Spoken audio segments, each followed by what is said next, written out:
বন্ধুরা, আজকে 24 তারিখ। আমরা এসেছিলাম সিকিমে, ইস্ট সিকিম চাঙ্গুলেক বাবা মন্দির ঘুরতে। তা যখন বাবা মন্দির করে ছাঙ্গুলেকে আসি, ছাঙ্গুলেক থেকে বেরোবার মুহূর্তেই দেখো কি অবস্থা হয়েছে। এত স্নোফল হচ্ছে যে সব গাড়ি আটকে পড়েছে। একটা টার্ন আছে, খুব হাই টার্ন, ওখানে গাড়ি সব স্কিড খাচ্ছে, যার জন্য সব গাড়ি দাঁড়িয়ে গেছে।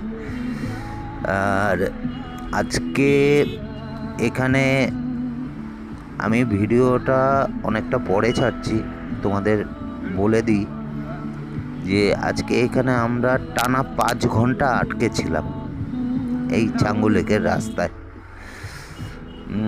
দুপুর 2টোর সময় বেরিয়েছি। গ্যাংটকে হোটেলে আমাদের ঢুকতে ঢুকতে 7টা বেজে গেছিলো। এই হচ্ছে সেদিনকার পরিস্থিতি, তোমাদেরকে দেখালাম।